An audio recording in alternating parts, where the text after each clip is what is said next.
Media recognition from Bloomberg, Reuters, recycling trade publications. Patented process for 100% recovery of critical metals, including cobalt, lithium, nickel, manganese, aluminum. American Manganese is focused on recycling lithium-ion batteries for electric vehicles. American Manganese trades on the TSX Venture, AMY, the US, AMYZF, and Frankfurt 2AM. For more information, visit AmericanManganeseInc.com or phone me, Larry Ray, at 778-574-4444. You're listening to HowStreet.com radio, available online at TalkDigitalNetwork.com. Welcome to HowStreet.com radio, the online source for market opinions.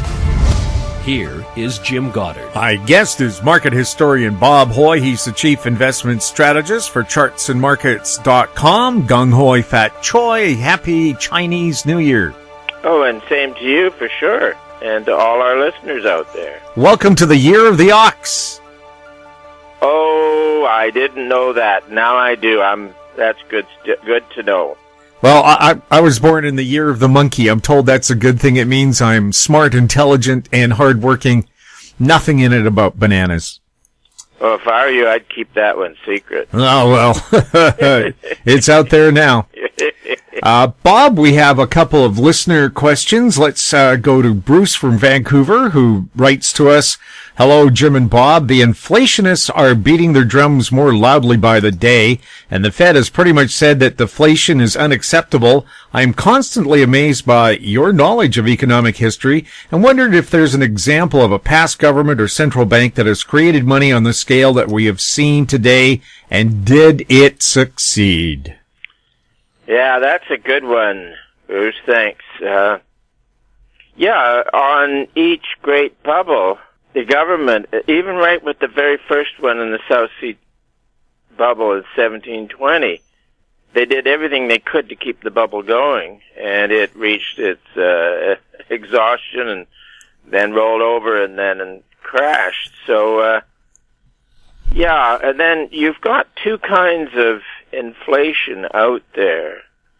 And the problem is that most people, gold bugs certainly, and let's call them inflation bugs, and certainly all central bankers, don't understand that there are two kinds of inflation. And one is in tangible assets, and that's the one they all understand. So for a central banker or an equally well-informed gold bug, inflation, in quotation marks, is always rising commodities. And if you are favor gold, of course, gold's going to outperform all other commodities. But if you favor copper, it'll always outperform all other commodities. Or if you're an oil guy, it'll always outperform. So it depends where you are. And but then you can have a decade where this does happen. And the huge one was the 1970s. And at that time, all central bankers didn't know where inflation came from, and they've got the printing presses going like mad. But then you go into an era when, with the same expansion, let them talk about their M1s and M2s, whatever, but the same expansion of credit, and it goes into financial assets. So what happens is that the public chooses what it will speculate in. And in one era, it will be hard, tangible assets. And in another era, it'll be financial assets. And I'm telling you now, it's financial assets. So when you take, for example, the German 10-year note, and ages ago it was as high as 11% yield, and then now you get it down to almost minus 1% negative nominally, and there never has been a negative nominal interest rate for anything. And what that is a price inflation for bonds like you wouldn't believe. It's absolutely staggering. So, no, it's the only thing that Fed can do is artificially or arbitrarily inject its form of credit, and after that it's up to the public.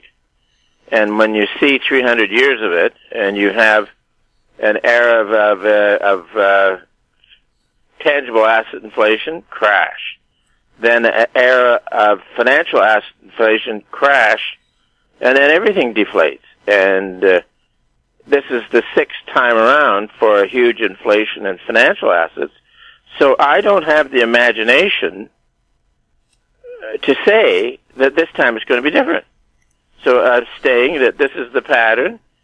And there's not, I mean, you've got real estate prices in major cities in the United States heading down.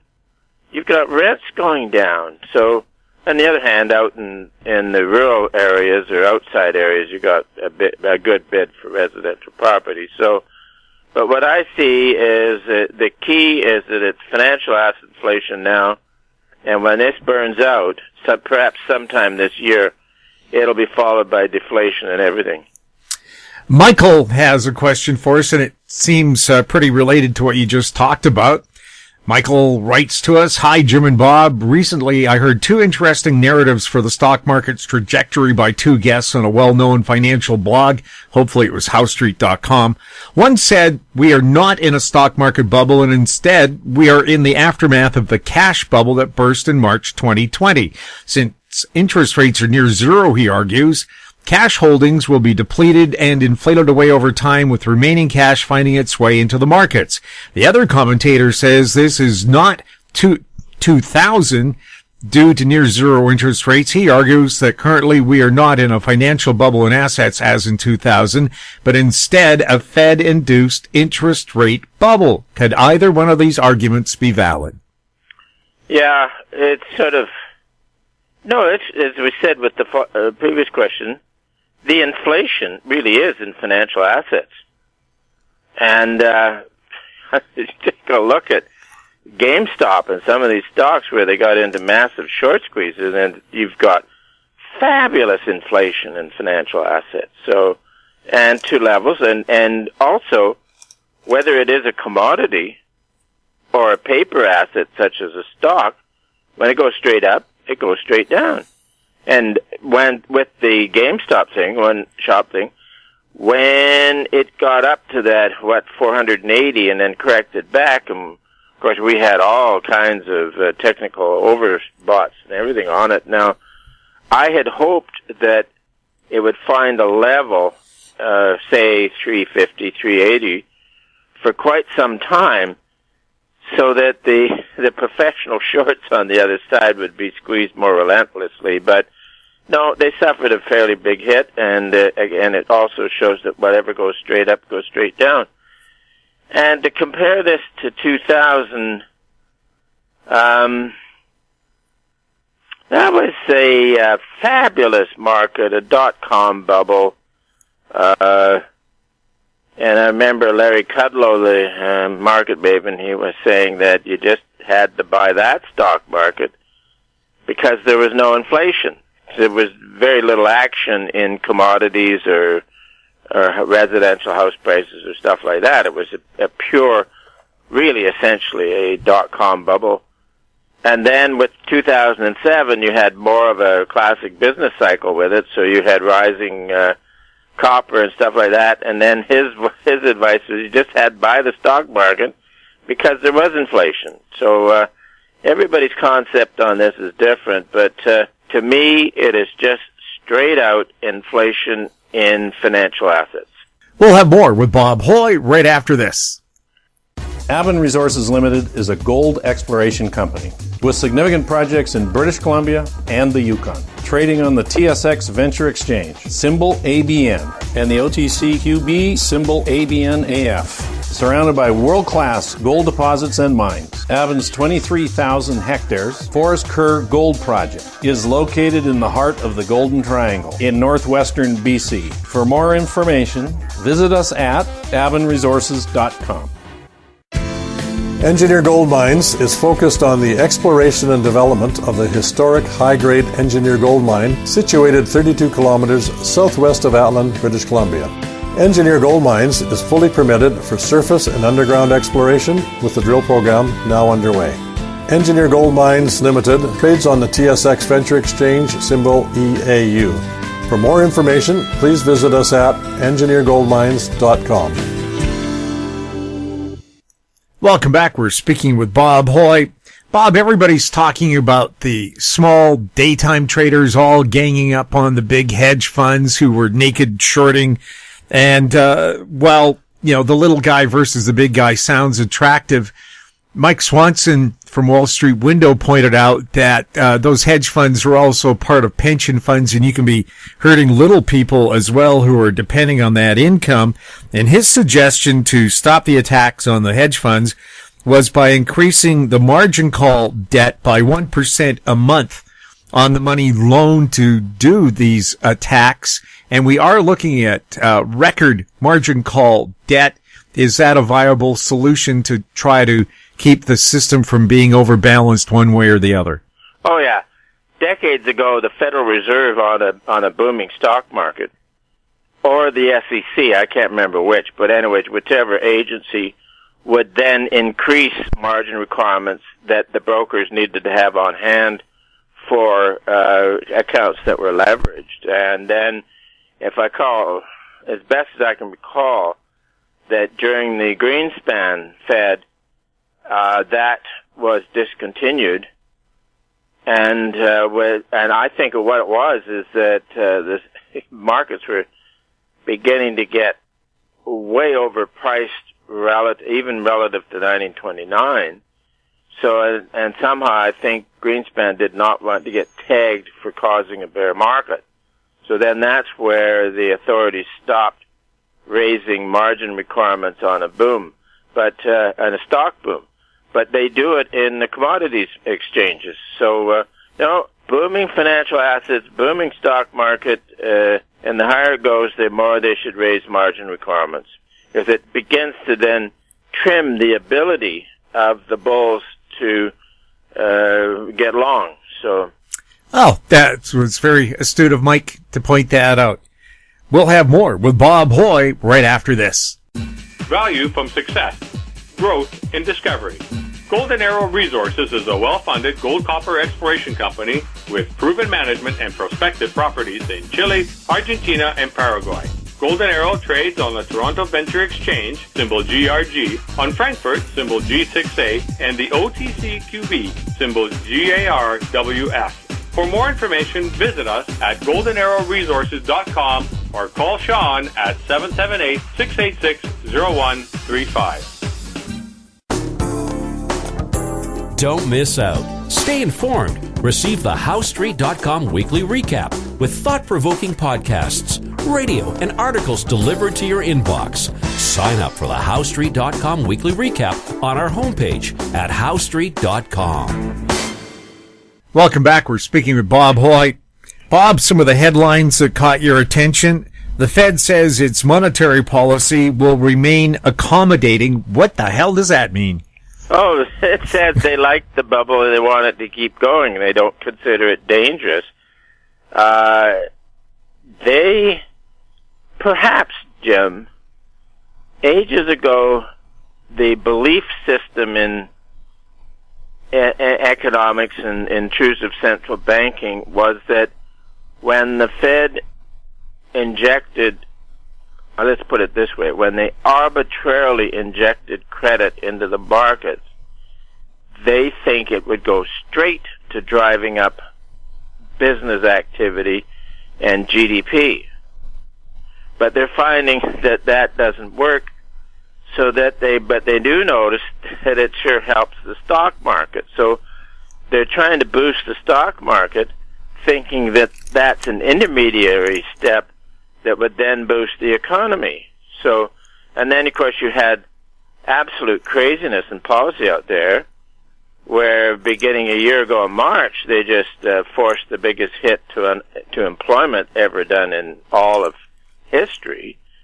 So this is where you ended up with a weird economy, terrible employment, terrible hardships, sending money out, and then that money was going into day trading.